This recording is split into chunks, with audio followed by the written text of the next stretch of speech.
muito boa tarde, boa noite aos nossos amigos telespectadores que acompanham o nosso Política em Foco por diversas plataformas. A gente está em mais de 300 cidades do Brasil, através de diversas operadoras de TV a cabo. Temos a nova parceria, mais uma vez, estamos também aqui diretamente para o público da Rede TV do Paraná, para mais de 100 cidades desse estado maravilhoso, e também para quem nos acompanha por todas as plataformas digitais em diversos lugares do mundo, inclusive aqui em Portugal, onde eu estou para fazer essa entrevista com o deputado federal, Coronel Tadeu, que já está plugado, já está ligado, conectado com a gente. Seja muito bem-vindo, Coronel. Obrigado, Eudes. É uma satisfação estar com vocês aqui para falar um pouco sobre o momento delicado que o Brasil vive. É uma alegria muito grande. Muito obrigado pelo convite. Coronel, a primeira abordagem que eu quero fazer, e já é causando polêmica logo de cara, o que está acontecendo nesses meses iniciais do governo Lula, onde tudo que ele falou que ia fazer, mas teve gente que achou que era brincadeira, que era só força de expressão, mas ele está fazendo no pior sentido da palavra, né? A gente está vendo uma escalada grande de um autoritarismo, da máquina governamental passando como trator por cima até da Constituição, quanto mais dos interesses da população. Eu queria que o senhor falasse o que está acontecendo no país nesses 5, quase 6 primeiros meses de governo Lula. O discurso está completamente diferente da prática. Nós tivemos a campanha o ano passado, de 2022, e os candidatos têm lá a sua oportunidade para expor as suas ideias, os seus planos de governo. Faço um parênteses aqui para lembrar que o PT não apresentou um plano de governo apropriado na época da campanha e portanto, eram mensagens que eram divulgadas pela candidatura do Lula, né, muito vagas, né, como, por exemplo, eu vou aumentar o salário mínimo, vai tirar dinheiro da onde? Ele também não explicava. Eu preciso aumentar, reajustar a tabela do imposto de renda para, no mínimo, R$5.000. Como é que você vai fazer? Como é que você vai compensar essa perda de arrecadação? O Brasil hoje é muito dependente da arrecadação do imposto de renda, né? E lembrando que ele apenas fez uma pequena correção numa única faixa da tabela do imposto de renda, de 1.900 subiu para 2.100 e só. Os outros índices da tabela não foram mexidos. Então, o que nós vimos foi que, durante o período eleitoral, valia tudo. Era um vale tudo para poder convencer o povo. E a prática começou a partir de 1º de janeiro desse ano, que é o novo governo, e aí tudo saiu diferente, ou está saindo de uma forma bem diferente do que o povo esperava. Isso já é típico da política, né? O cara mente na campanha e chega na hora do vamos ver, na hora de fazer com a caneta na mão, ele acaba não praticando aquilo que ele falou. E a gente tem visto isso pelos indicadores econômicos, né, em que pese as últimas semanas terem sido até favoráveis ao mercado financeiro, dando digamos assim, um respiro para a confiança que os investidores possam ter no Brasil, mas os 6 meses desse primeiro governo, eles têm sido muito tenebrosos, né? Tem sido muito uma fumaça, uma nuvem negra em cima da economia brasileira, porque a gente não sabe que caminho que ela pode tomar, principalmente quando a gente vê um governo, nesse momento, gastando demais do que arrecada, muito além, né? Isso a gente já sabe que esse endividamento ele tem consequências, você tem um processo inflacionário acoplado a essa gastança toda, e a gente sabe que quem mais prejudica com isso tudo é o povo que paga os impostos. 80% do povo brasileiro é composto por pessoas que não ganham mais do que R$5.000, então são eles que movimentam a economia através dos impostos altíssimos que eles pagam. Então, é muito triste falar, mas são 6 meses de governo que até agora não aconteceu absolutamente nada. Coronel, quando da vitória do Lula, a gente, de alguma maneira, viu uma espécie de comemoração entre os derrotados, ou seja, em quem não votou no Lula, como se fosse um prêmio de consolação. As pessoas falavam assim, a imprensa divulgou muito isso. Não, pelo menos o Congresso, ele é de direita, ou seja, o Congresso, de forma geral, né, deputados e senadores, conseguiriam brecar qualquer tipo de impulso de autoritarismo ou de políticas econômicas, qualquer tipo de política que fosse prejudicial à população, no entender de quem é de direita. Na prática, isso não está acontecendo. Então, a pergunta é, foi uma espécie de narrativa de derrotado, falar que o Congresso era de direita, tal, ou tem muita gente pulando de um barco para o outro por interesses próprios? As duas coisas, mas a sua segunda opinião, tem muita gente pulando de barco por interesses próprios, é o que mais acontece, é o que tem acontecido efetivamente dentro do Congresso Nacional.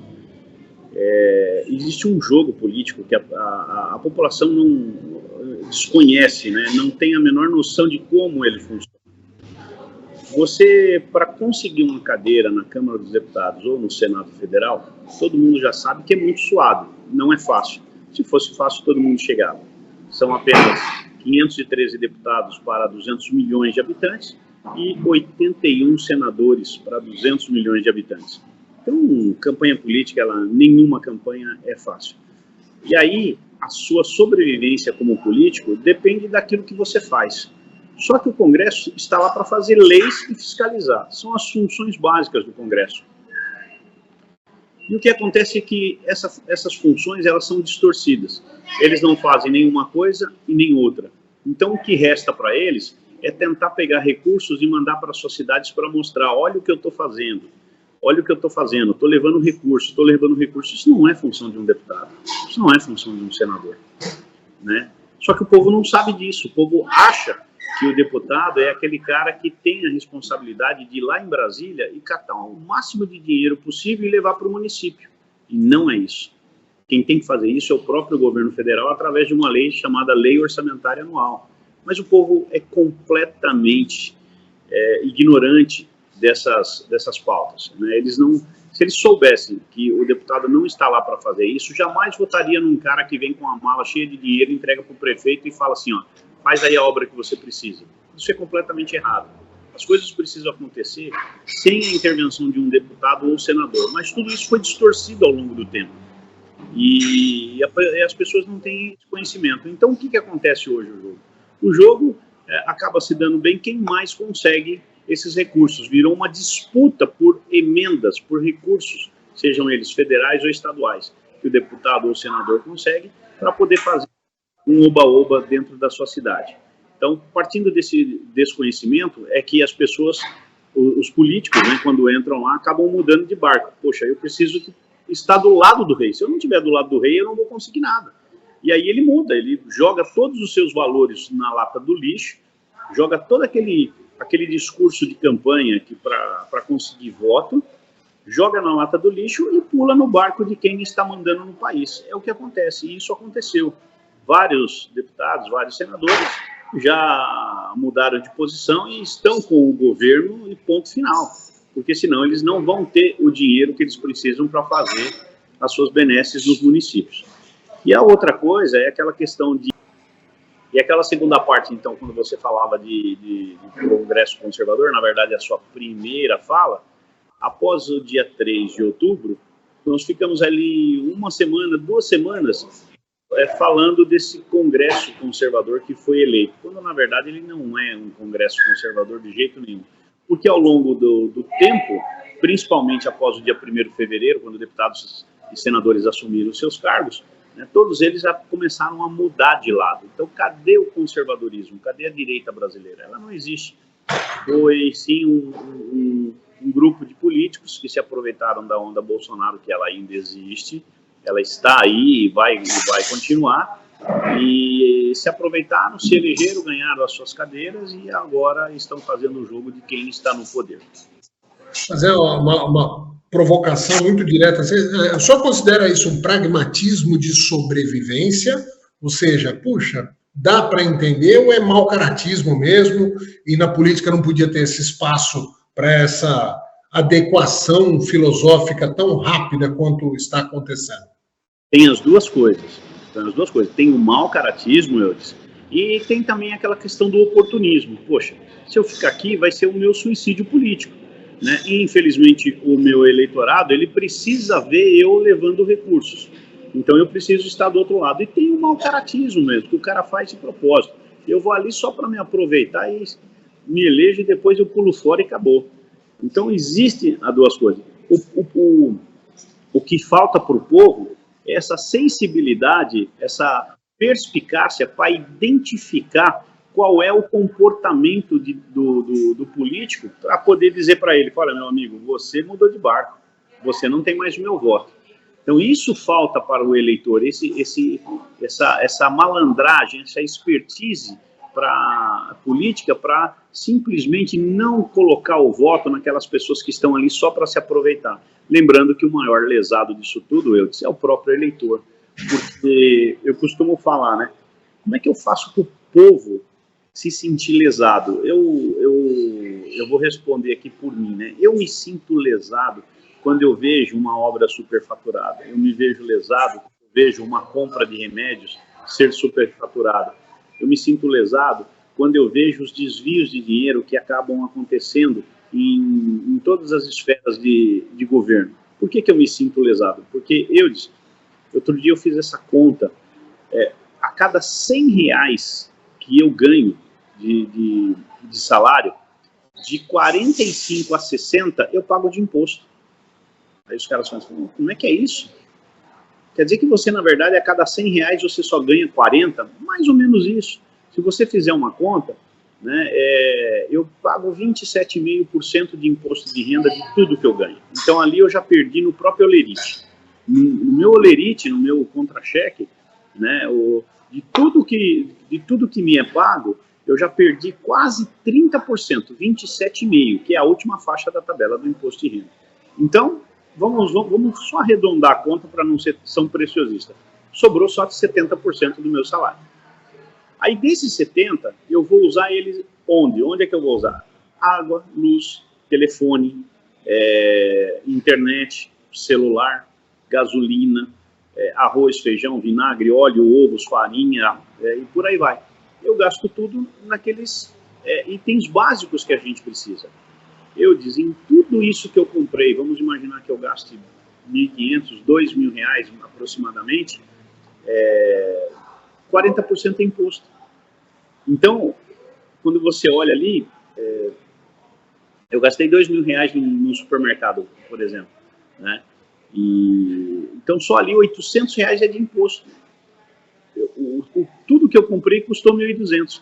Então, quando você transporta isso para tudo que você gasta, né, e graças a Deus eu tenho uma disciplina financeira que eu sempre procuro guardar um pouco, né, não gasto tudo que eu ganho, eu tenho essa disciplina.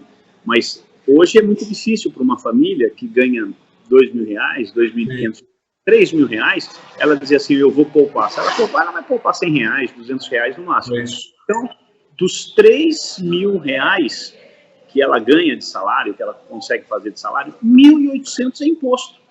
Ou é o imposto de renda, ou é o imposto que está embutido em tudo aquilo que ela compra. Das mercadorias, sim.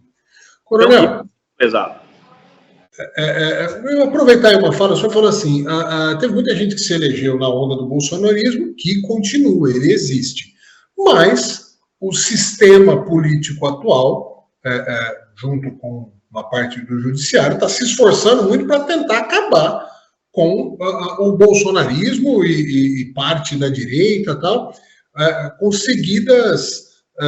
Primeiro, aquela história do 8 de janeiro, que tem uma CPI acontecendo nesse momento, que ela já é para taxar qualquer pessoa que é fora do espectro da esquerda, é nazista, é fascista, é golpista.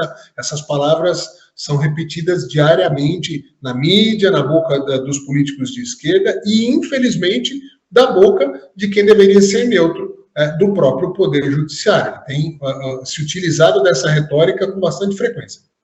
Fora isso, nós estamos numa semana em que, se não encerra, pelo menos inicia o julgamento que pode deixar Bolsonaro inelegível. Como é que fica essa onda da direita, essa onda conservadora que cresceu, isso é inegável, nos últimos anos cresceu, chegou ao poder, saiu do poder numa eleição muito disputada, para falar o mínimo, né, para a gente não entrar em detalhes aqui, mas como é que sobrevive essa direita caso eles consigam realmente, e parece que são favas contadas, parece que Bolsonaro ficará inelegível. Qual é o futuro da direita e do conservadorismo do Brasil sem a figura de Jair Bolsonaro liderando eleitoralmente este grupo? Bom, o movimento de direita no Brasil, ele nasceu espontaneamente em 2013, inclusive esses dias atrás, fez 10 anos praticamente da primeira manifestação, que foi no dia 13 de junho de 2013. Ela nasceu daquele movimento passe livre, quando os estudantes começaram a brigar por 20 centavos de aumento na época, que a Prefeitura de São Paulo, que era o Haddad, o prefeito, ele queria aumentar a passagem de ônibus. A partir dali, aquele sentimento de indignação tomou conta dos estudantes, eles vieram às ruas, foram feitas algumas movimentações em torno desse movimento passe livre, só que logo na sequência estourou a Lava Jato. Aí o que era o movimento passe livre tomou uma outra proporção, virou um movimento de ir para as ruas para combater a corrupção, e imediatamente surgiu o movimento do impeachment da presidente Dilma Rousseff. Ali nasceu praticamente a direita brasileira, e ali nós não tínhamos nenhum líder ainda.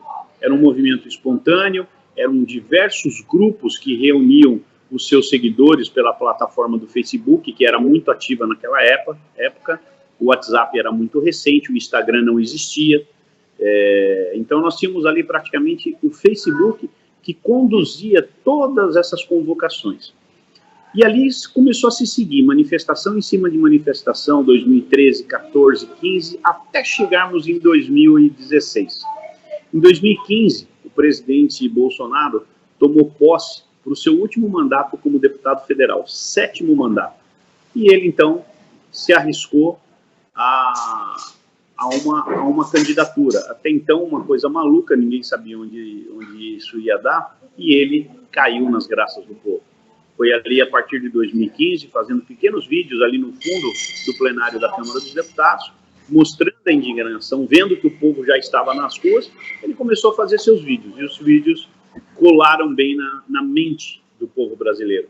E foi ali que ele começou a ganhar corpo.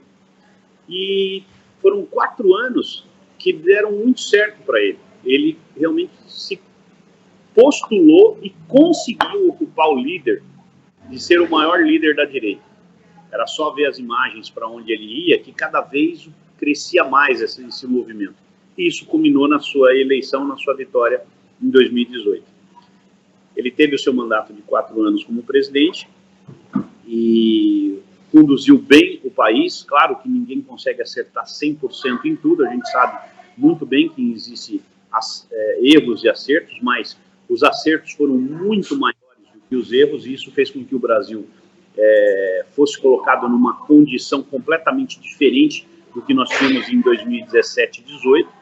2022, o Brasil era um outro país, a gente sabe muito bem disso, no final de dezembro de 2022.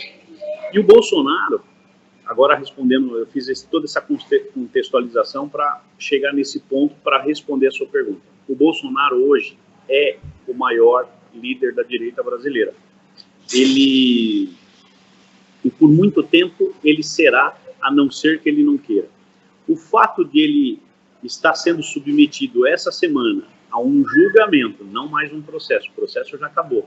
Nós teremos o julgamento dele aí previsto para quinta-feira, de uma possível inelegibilidade dele, não significa que ele será arrancado ou destronado desse posto de maior líder da direita brasileira. Somente se ele não quiser.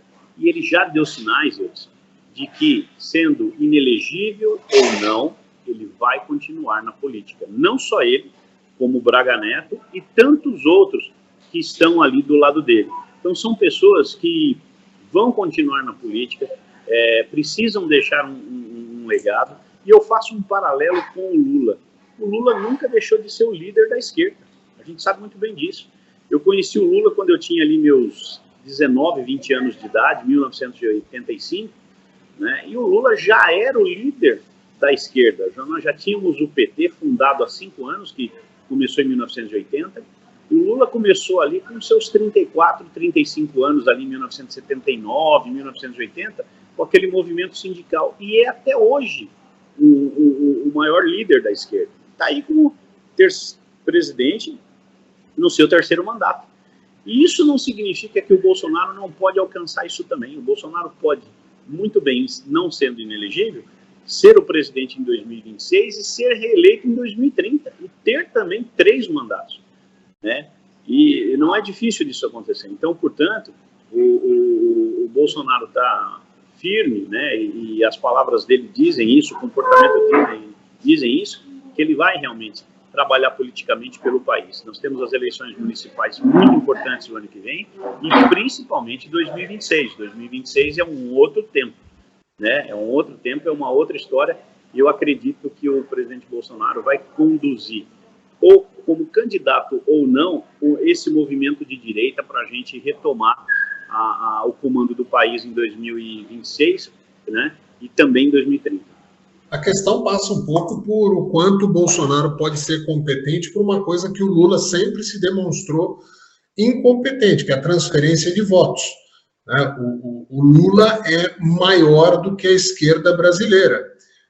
Se o Bolsonaro for maior do que o movimento de direita brasileira, a gente pode ter uma dificuldade de um novo líder aparecer. Você pode ver que o PT tentou criar outras lideranças, o Haddad e tal, e nunca colou muito, sempre teve muita dificuldade que alguma outra liderança muito grande surgisse. Talvez hoje o que a gente pode falar que tenha de melhor na direita em termos de disposição, que possa herdar um pouco e que tenha confiança, vamos dizer, do que seria o núcleo mais duro da direita, das pessoas mais conservadoras, que a gente vê é o governador Tarcísio despontando com isso, mas já tem gente que acha que ele não tem que sair candidato a presidente, que ele tem que se manter, tentar uma reeleição, tal, mas tem muita água para passar embaixo dessa ponte ainda.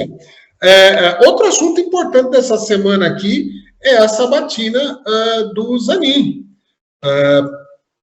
virtual novo ministro do STF, até porque, mesmo em alas da direita, o discurso foi de, não, veja bem, não tem muito o que fazer, é uma luta que não adianta lutar porque ela está perdida, é uma prerrogativa do presidente, e o Zanin deve ser o novo, mais um ministro colocado pela esquerda, e o mais novo deles, com uma ligação intrínseca, pessoal, dita, verbalizada pelo próprio Lula, quando ele fala não é só por ele ter me defendido, ou seja, ele é réu confesso, desse ele é réu confesso, de outros ele não foi réu confesso, só foi condenado. Mas, falando do Zanin, qual que é seu posicionamento? Vai haver espaço para que seja questionado alguma coisa ou vai passar sem muito constrangimento, Zanin? Olha, eu diria para você que já passou. E não adianta a gente entrar nessa polêmica, que absurdo, que isso e aquilo. Alguns podem até considerar isso ilegal. Não é ilegal. Alguns podem considerar que isso é imoral. Sim, pode ser que seja imoral, mas é legal. Então não adianta. A gente tem que respeitar e não há nada a fazer. O que se exige para um cargo de ministro do Supremo Tribunal Federal é notório saber jurídico, e isso ele tem, né? E conduta ilibada. Existe alguma coisa contra o Zanin? Existem suposições, ilações.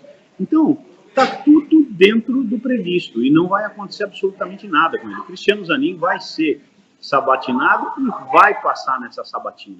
É claro, muito claro, é transparente demais que o Senado Federal vai aprová-lo sim, com toda certeza, não há motivos para reprová-lo. E não é esse, eu não fico perdendo energia com coisa que não vai dar absolutamente resultado nenhum. Né? Existe indignação por parte de uma parte da população brasileira? Sim, eu até respeito essa indignação, mas o mais importante é que essas pessoas que estão indignadas, que elas tenham a consciência do que precisa ser feito. E o que precisa ser feito? Olha, se você não quer que um sujeito como Cristiano Zanin ocupe o Supremo Tribunal Federal, não vote num presidente. Ah, mas como é que eu faço? Ué, tem que sair para a rua. Tem que ensinar o povo a votar. Então, cada brasileiro que está indignado, troca a sua indignação por um trabalho político que precisa ser feito com os amigos, né?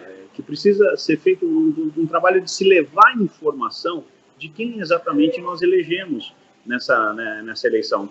Perdemos a oportunidade de ter o Bolsonaro na presidência e acabamos elegendo o Lula. Então o erro é do povo. Não adianta se indignar, tem que trabalhar. Em 2026 nós vamos ter não só uma eleição para presidente, não só uma eleição para governador, não só uma eleição para deputado federal e estadual, mas vamos ter uma eleição de senadores. Aí está a principal missão do povo brasileiro. Dois aí, né? Eleger senadores que não estejam de rabo preso com o Supremo. A missão do povo é eleger senadores com coragem para fazer aquilo que precisa ser feito. Lembrando que só o Senado pode atuar num processo de impeachment de algum ministro do Supremo Tribunal Federal.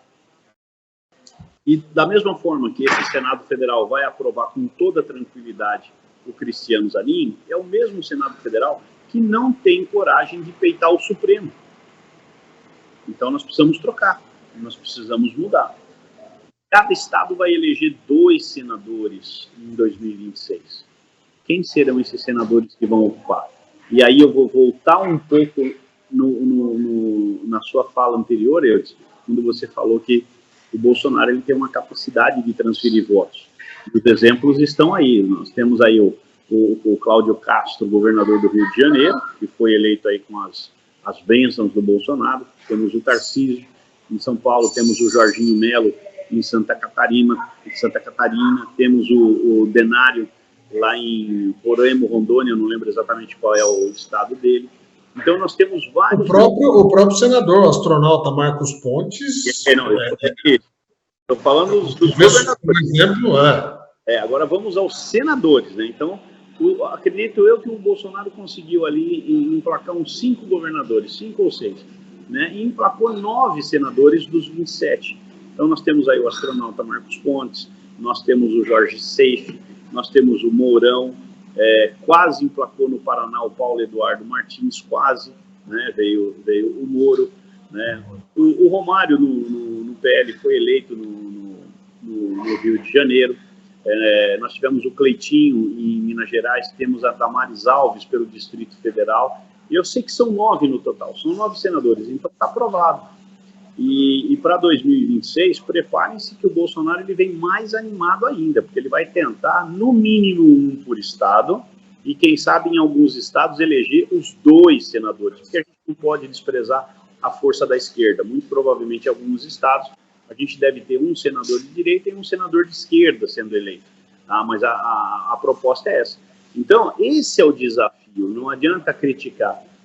Já está lá, está indicado, vai ser nomeado, vai ser aprovado pelo Senado, e a gente espera fazer uma boa eleição em 2026, porque o próximo presidente da República vai nomear 3 ministros do Supremo, né? E aí sim é uma chance de a gente começar a virar esse jogo.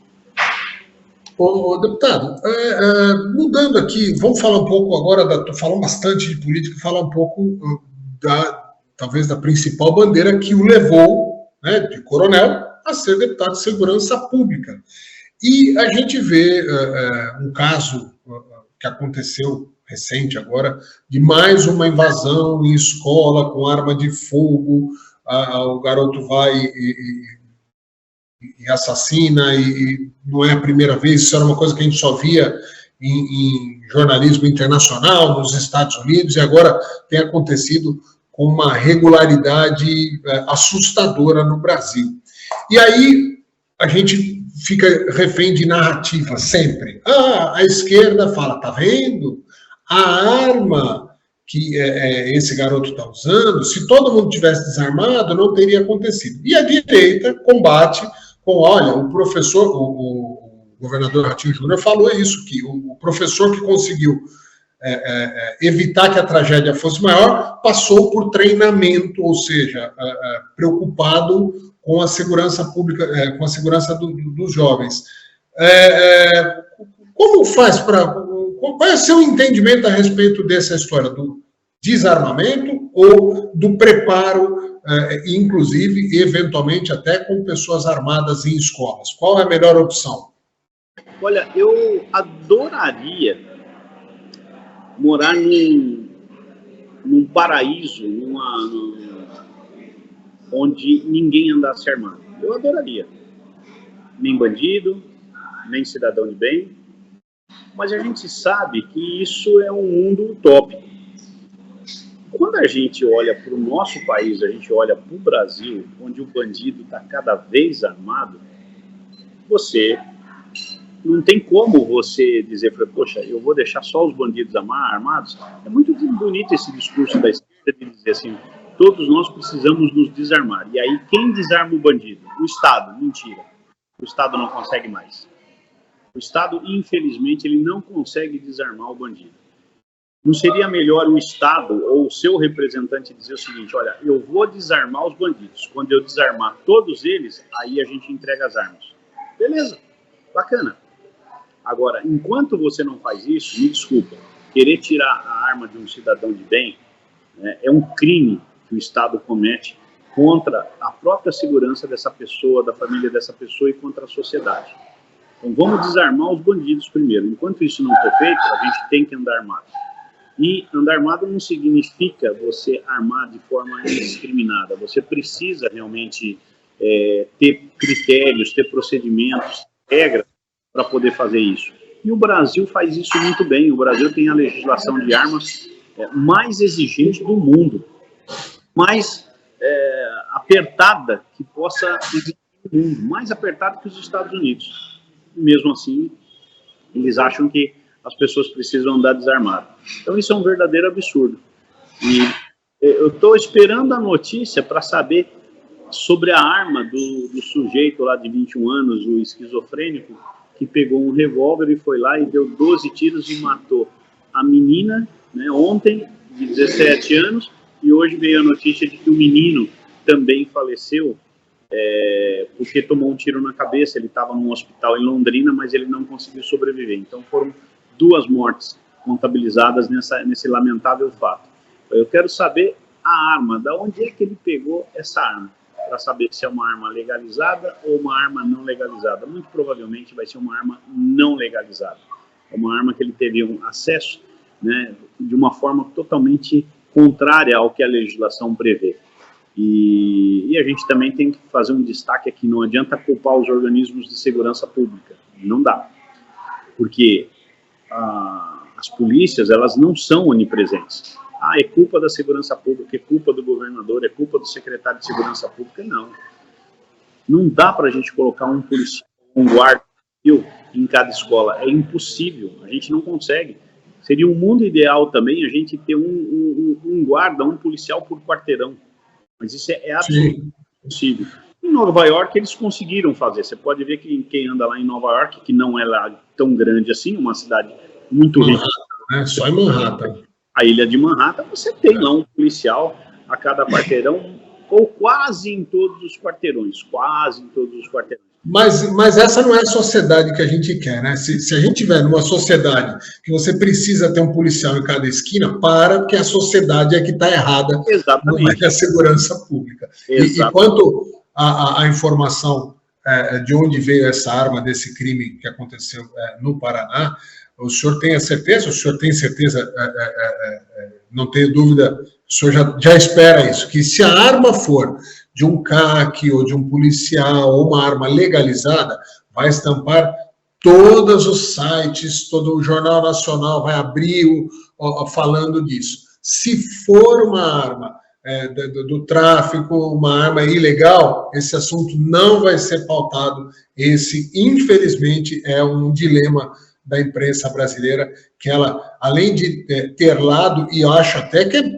natural, pode ter lado, mas deixe claro qual é seu lado e não minta, porque não precisa mentir para ter lado.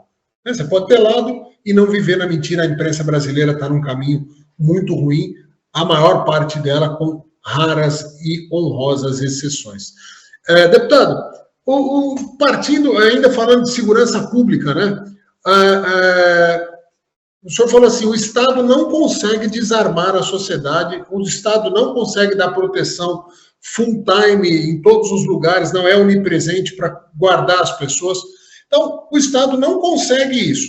Mas quando consegue, quando prende o ladrão, que põe ele na cadeia, o ladrão, o traficante, vai lá a justiça brasileira e solta. 2 casos emblemáticos, aquele mega traficante que o STF deixou fazer a saidinha, ele não voltou até hoje.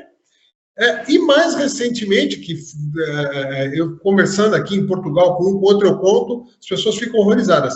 Um traficante que foi pego com 2 quilos de cocaína, foi preso, confessou, réu confesso, falou que é de uma facção perigosíssima, uma facção do crime, estava pagando sua pena já, que até branda, a pena era de 10 anos aproximadamente, era até branda para tudo que ele confessou, mas vai lá a justiça brasileira e fala, não, mas a abordagem foi ilegal, a polícia não podia ter abordado só porque ele demonstrou nervosismo. Como é que faz? O Estado não consegue salvar, e quando faz o que é possível, a justiça solta? Que país é esse? Quando a gente estava falando sobre a segurança pública já tem todas as suas dificuldades para poder fazer o serviço dela. Eu costumo falar, eu disse que as polícias, as guardas, elas acabam enxugando o chão com a torneira aberta, enxugando gelo, porque elas se esforçam ao máximo para colocar um bandido de alta periculosidade atrás das cadeias. E os 2 casos que você citou é justamente do André do Rap, que foi solto e sumiu, depois tentaram prender ele de novo, não achou mais, esse cara já escapou, já está fora do Brasil, já deve estar em algum lugar escondido aí pelo mundo. E o segundo caso é de um tal de Leonardo Lima, comprovado, é um integrante do primeiro comando da capital, o PCC, uma das maiores organizações criminosas que nós temos no país, que também foi solto por estar com 2 quilos de cocaína. Não que o crime de porte de entorpecentes ou de tráfico não tenha sido consumado. Está ali consumado. O cara com 2 quilos de cocaína, isso aí não é consumo próprio nem aqui nem na China. Né? Isso é claro o tráfico de drogas e entorpecentes. Mas acharam que a abordagem dos policiais não tinha sido legal. Olha, um verdadeiro absurdo jurídico. O que a gente vai dizer de um ministro do Superior Tribunal de Justiça, STJ, que liberou Sebastião Reis Júnior, se eu não me engano, foi o nome do ministro. Ele liberou esse sujeito, não porque ele não tivesse cometido o crime, mas porque a abordagem foi considerada ilegal. Então, eu fico imaginando que motivação tem os policiais para poder agir contra o crime, quando eles têm que lutar dos 2 lados, eles têm que lutar contra o bandido e tem que lutar contra a justiça também, que parece que declaradamente se posiciona contra a atuação da polícia no Brasil. São verdadeiros absurdos. Nós estamos com o país de cabeça para baixo. Simplesmente, o nosso ordenamento jurídico existe, ele é claro, mas dá a impressão que eu tenho que ele está mal escrito, que independe se a abordagem foi ou não, o crime existiu. Então vamos atuar em cima do crime e apure a conduta dos policiais à parte, mas nunca deixar de desqualificar o crime. Isso está muito errado. Eu outro dia comentei num outro programa que a justiça brasileira ela está parecendo assim, escritores de novelas, de filmes, porque tudo é interpretado, tudo não tem mais a tal da letra fria da lei que a gente falava antigamente. Não, o que está dizendo na letra fria da lei? Não, é tudo interpretativo. E o pior de tudo é o seguinte: o desembargador Sebastião soltou um traficante.